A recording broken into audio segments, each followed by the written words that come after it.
It's my pleasure. So thank you for the interview. Um, as I said earlier, it's 26 years I've been with GBM, and prior to that, I was 5 years with IBM, same company. So almost 32 years in this industry. Bahrain is blessed and by having the vision to always to be the leader in IT and financial, any aspects. The IBM came to this part of the world in the Middle East in 1945, and the place where it landed was in Bahrain. Okay. The government of Bahrain started using the mainframe, the IBM computers, in 1979. And then the financial institution, the banking, they started using around the same time, because after the Lebanon civil war that started during that time, a lot of banking institutions moved to Bahrain. So since the 70s, late 70s, a lot of activities happened in Bahrain. The evolution of the technology was immense. Bahrain started on the state-of-the-art technologies to service the citizen, to service the companies, the enterprises. The telecommunication infrastructure started well. During that time, it was only one entity. I will not mention, I think you know who it is. And they used advanced digital communication to serve the same cause, one for communication, one for IT. Based on that, a lot of international firms started to come to Bahrain because of those reasons, the services, the IT services, the communication services, and also, as I said, bless the human resources. If you see a lot of Bahrainis in this field also. The journey started with centralized solution, mainframe solution, and then in the 90s began the era of e-business. Have you heard this word, electronic business or e-business? Then now recently into new solutions such as cloud and social media, mobility, things like that. And Bahrain has always been the frontier in that area, and this is evidenced by day before yesterday, if you read the newspapers, Bahrain came 24th in the world from a ranking from United Nations, #1 in the world, in the Arab world, but 24th worldwide. That's a huge initiatives and benefit for foreign investment to come into Bahrain if they see such as ratings.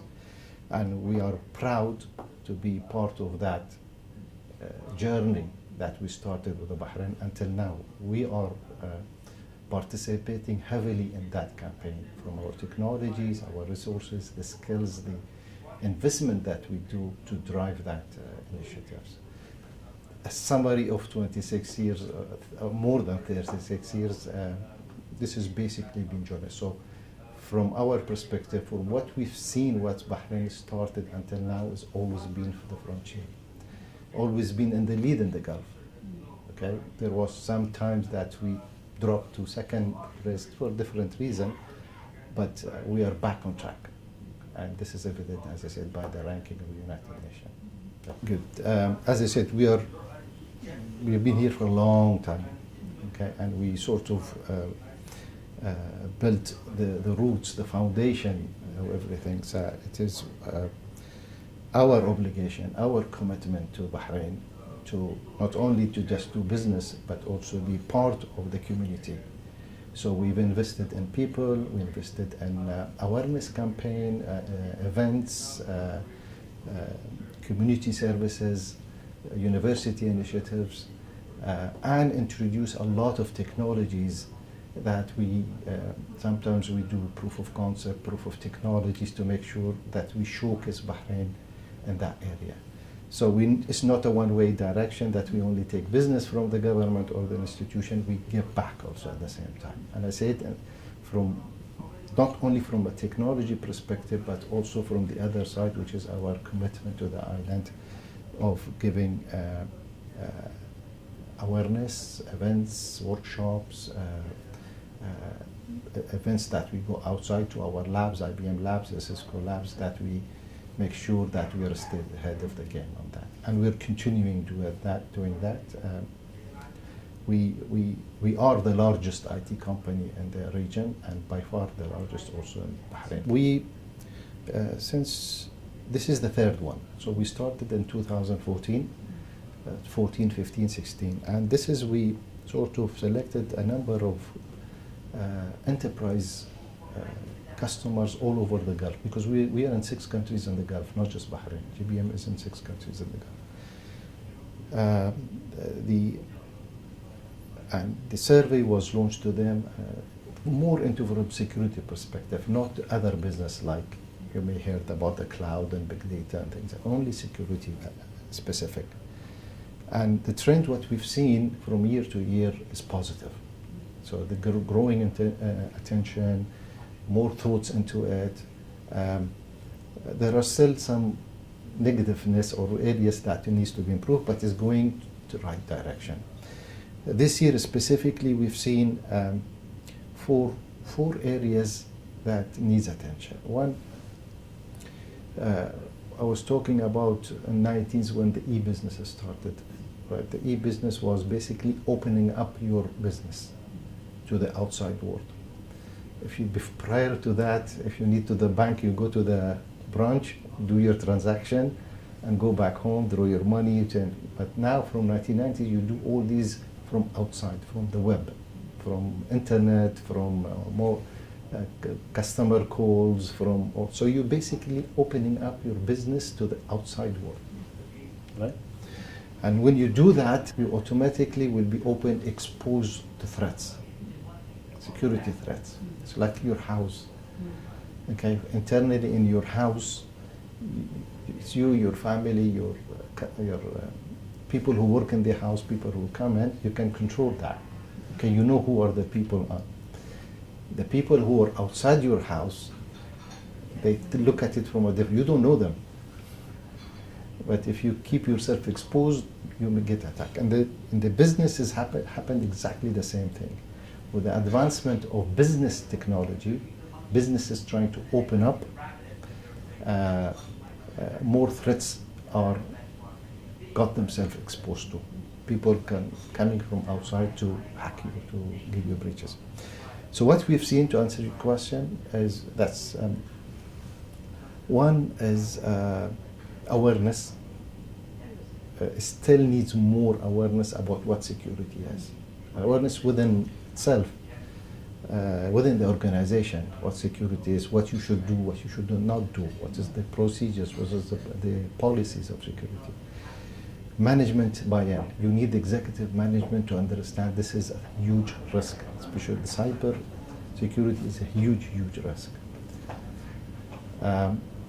Thirdly is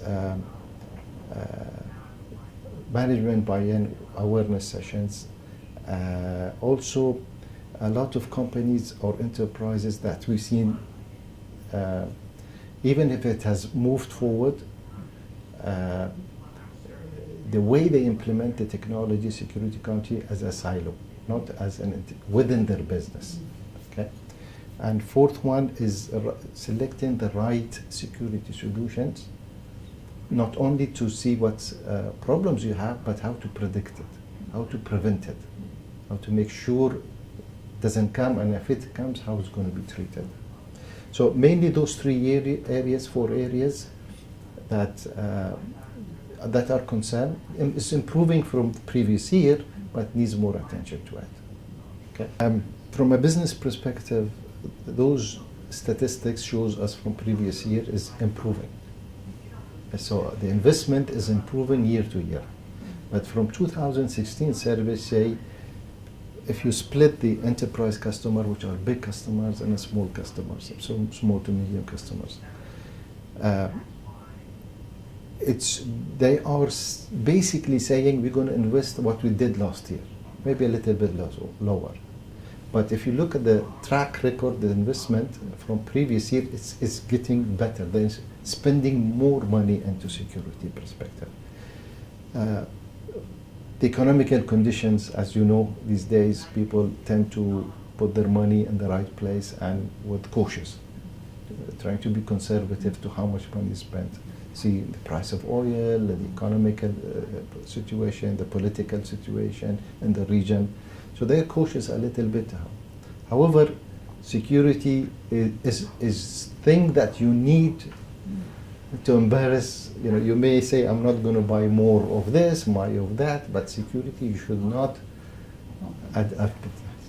Okay, so even that is improving, but from the survey we say that mainly because of economical, they're saying we'll do the same as last year, but we're not going to spend more money, which is in a way, this is where our obligation comes in. It's more of the awareness to see these kind of security threats are increasing.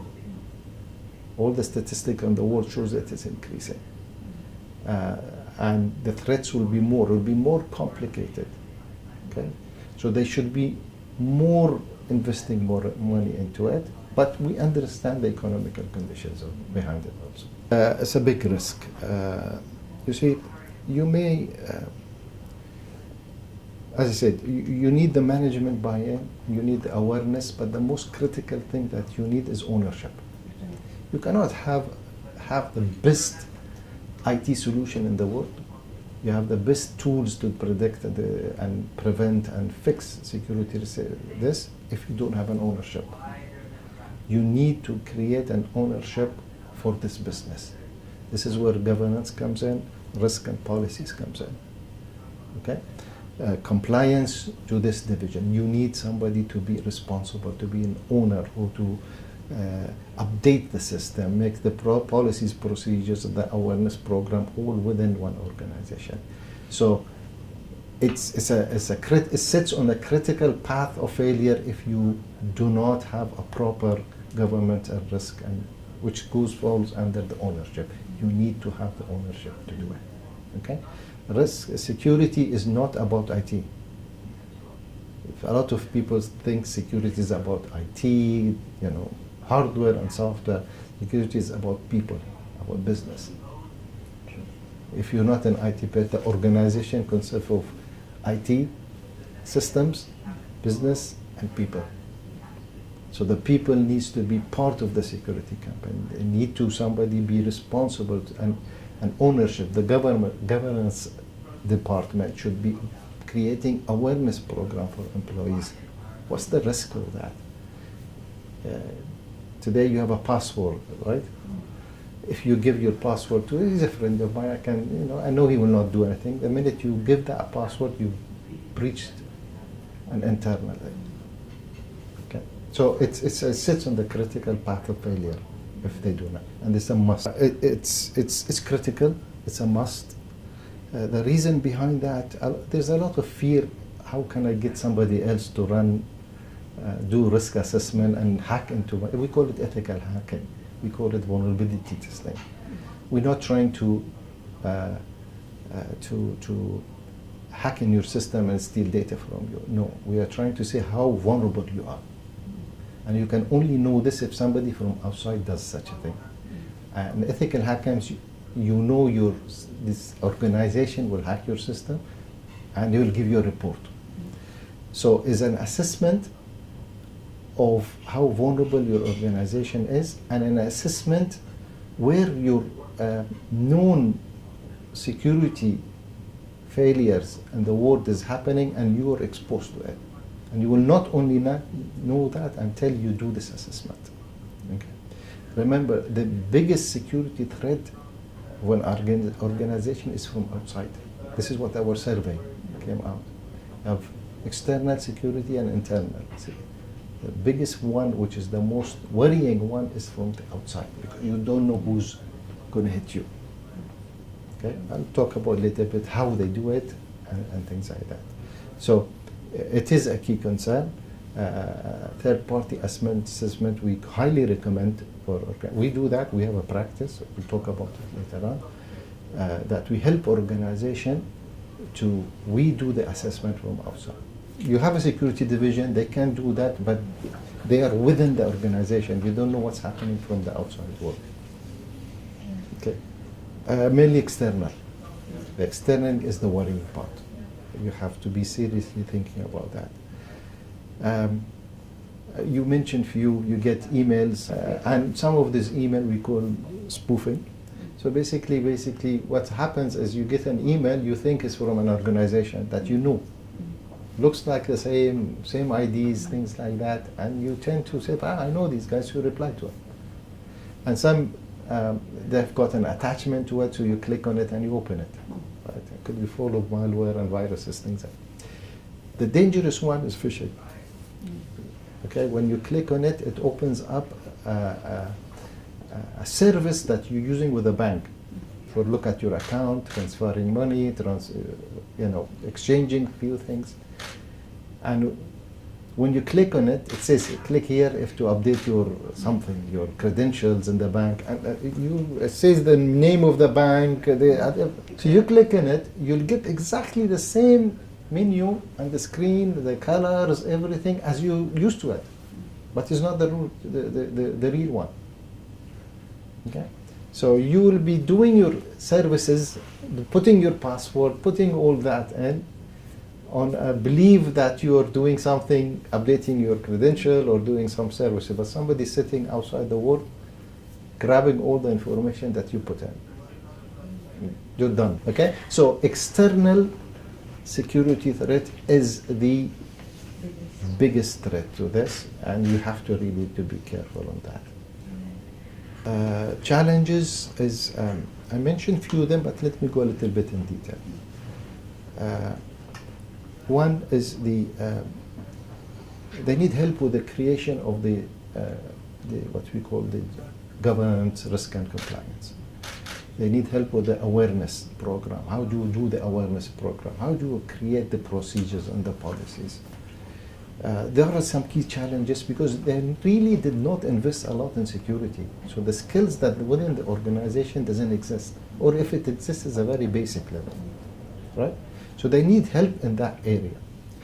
The other area that they need help is some of them, they don't have the capabilities to do their own assessment, as we said earlier. They should really think of other alternatives way to doing their assessment, okay?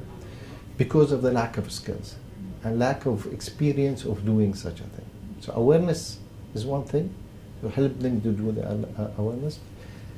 The last one is the selecting the right tools and technologies. Okay, today they only understand the antivirus, and maybe a little bit more which is on top on them, which is the firewall. Antivirus, you have it in your laptop when something comes in, but antivirus is something about history, something that happened. They create a patch for it, a fix for it, and you need to keep updating it. And this is for your PC. Security is not that. This is where the awareness and education comes out. Security is about the enterprise. So you need to secure your data, your application, your network, your PCs, your staff, your corridors. The whole thing is about security. And how, so you need to bring somebody to help you to create a security model, a framework for your organization. And this is where they lack. Majority of them, some of them are an advanced level, but most of them are still at the basic level of firewall and antivirus on the The most important asset for any organization is their data. I may change the website of your web, I create, put another flag and other things, but it's not hurting your business. It's hurting your image that you've been acting. But the minute they go and they touch the data, you're done. Your bank accounts, your credentials, it's not your staff, of your customers. Cyber is a crime. Today is a big crime. The money is generating from cyber security is more than drug trafficking. It's that serious. Cyber is all about money. The people who are doing this is business. We are protecting, defending ourselves more and more, and they are creating more and spending money to how to crack you even further. Okay, so it's all about money. And these people are not the people inside your organization, they're people who are outside.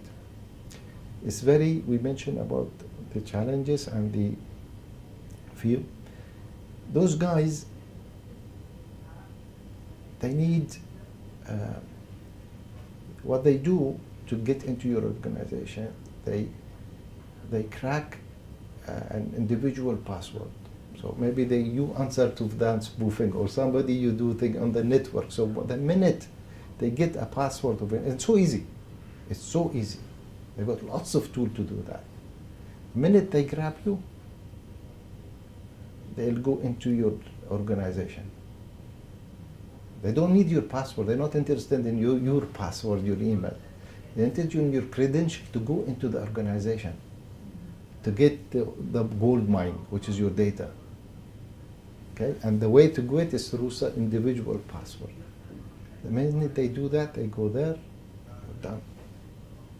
So that some of the challenges is, as I said, awareness, help to make them aware what it is. They don't know how, what I'm saying now, if I sit in the board, they will shiver because they think it's antivirus. Yeah. Okay? They don't know how serious this is, how big of a business this is. It's a huge business outside the world. Since 3-4 years ago, we created within GBM a security practice now. It's not part of one of our solution anymore. It's a security practice now. We have a security division. So we have hardware, software, cloud, data, a lot of division, and we have security in our practice.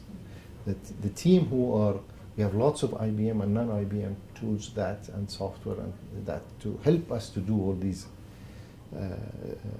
be part of the solution, but we have a lot of expertise now, our security certified experts now, to help not only to install tools and this, but to help to certify organization for an ISO. There is an ISO security certification for that. To help them to make a health check, security health check for organization. We can do the assessment for them. We talked about the assessment. So this team are a bunch of people who are the consultant, senior consultant security, and people down level code into security. It's a huge investment, but we've taken the lead to do that for the last, this is 4th year now, in terms of resources and people and expertise and training and certification. And as I said here, this is our obligation, giving back to make sure the awareness of this. A lot of security companies around, but from a GBM perspective, we saw that's an obligation that we need to do, and the team is full in the ground, and we are engaged in a number of security projects, being it from the phase of consultancy or deployment, implementation, or the maintenance, the whole aspect of that. It's there's 2 words that you need to know. There is predicting and preventing. Okay, so how can you predict, or can you prevent? Okay. With the advancement of a lot of technologies, we are getting to an area that we can predict when a threat will come, because most of the threat is too late. If you got it, it's too late. You had it, right? It's you need to prepare for this. But usually what happens, it takes around 2 days. So for a hacker to get into an organization, it's not a couple of minutes and hours. It takes them some time. And usually, on average, takes you a month for you to realize you've been hacked from serious stuff, not your Facebook, the facelift of your organization, but really somebody going into trying to get into the data. So between the 2 days and the 1 month, you have a window of opportunity of 2 days. If you have skilled people, you have the right tools, and you have the tools to analyze what's happening in your organization, and you have the proper governance body also, who the job is really look after. You have a window of opportunity, 2 days, to not prevent the attack to happen. Okay, because somebody got in, but has not done the damage yet. You have that 2 days to go there and fix the problem. Within IBM, with the advancement of technology, I don't know if you heard something called Watson. Watson is what in IBM we call it cognitive computing. Cognitive means a system that learns by itself. So it has a lot of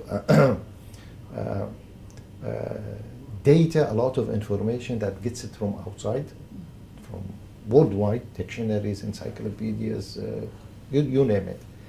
And things that within the organization itself. We use the Watson now for big data, analyze big data. If it was in the news a few years ago that Watson was competing with the chess player Kasparov, I think it was. So 1-1, and they beat Kasparov. And the other one was recently on GPT. GPT is a game in US that they give you the answer, you need to tell the question. And Watson's again, two of the best of the US. So the whole idea is not about GPT. It's about a computer now sitting. Is not a question that is already in the system that he says he's going to ask you this question. What's the capital of, I don't know, Bahrain is Manama. That's simple, right? It's a question that you have lots of information and you have to come to a lot of mathematical algorithmic equation to come with an answer. Okay. Now, if we use these technologies with the tools that what we have in the market now, security products and things like that, the Watson can be and will be, it is in that stage now, to help organization to predict before the 2 days, because it knows what's happening about all the security malwares, viruses, what is happening on a second basis. Right? When you put antivirus is yesterday, remember I said it's not today, but this is happening before, so it's update and it's seeing a pattern of what's happening to the pattern of what you have. And there's a lot of number crunching. You said can predict that an attack will be soon. Okay? They use social media, they use cloud, you use big data, you have external sources to analyze that. Yeah. So to answer the question, yes, there is a prevention and there is a prediction also. You can prevent it if you have the skills and resources. You have those 2 days. Okay, somebody inside your organization has not done that to stop it. And prediction if you use the state of the art, but that's not yet here. It's here, but it's expensive, it's complicated.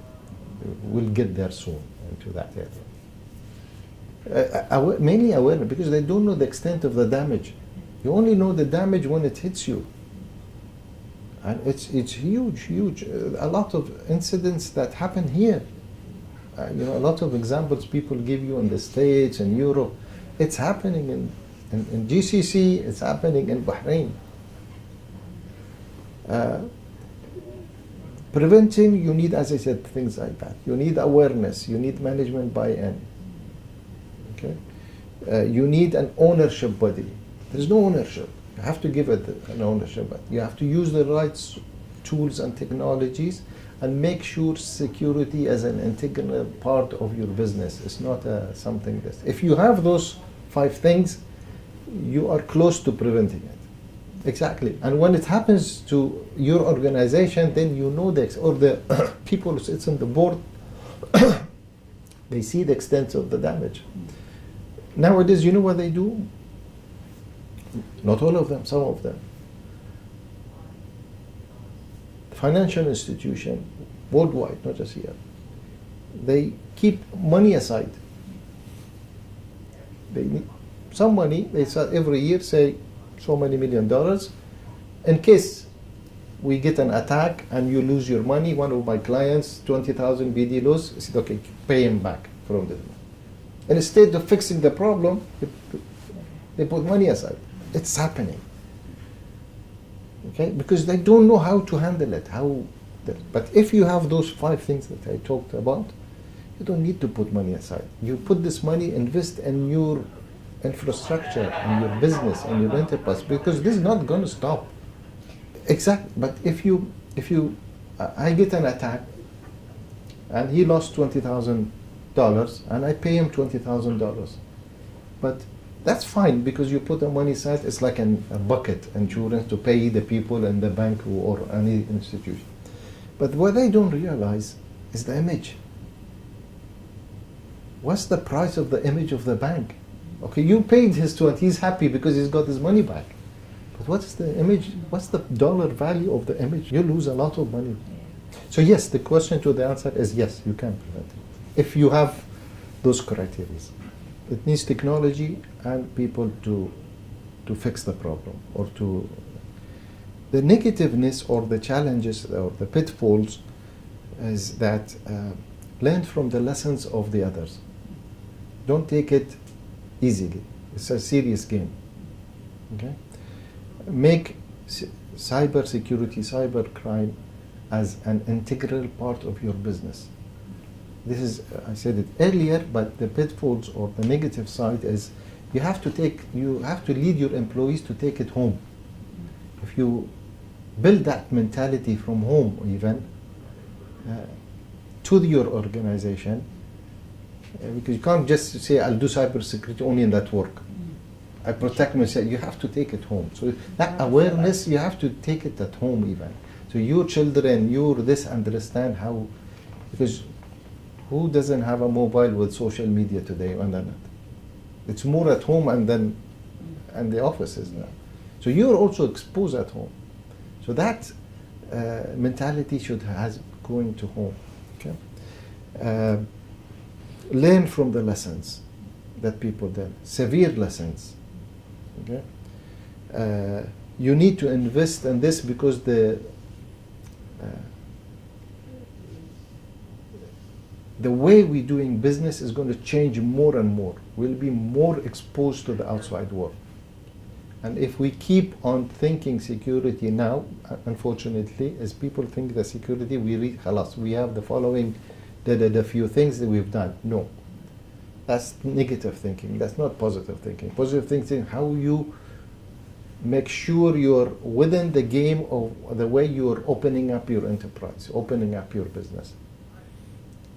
Okay, so it falls down into education, because that emails that we talk about spoofing and phishing, it happens at home also, right? Not just at work. Okay. Try to enterprise are scared of that's negative. They are scared to embark on security project, but they think it's complicated. Trust the security companies or organization that can help you. We talked about organization that they say we don't have the resources or the money or this to have a security operation. I understand it's important, ownership, compliance, tools and all that, but I don't have the capability. I have to invest in this. Trust other companies to make this security operational center outside your organization. So do it outside. A security organization company will look after that for you.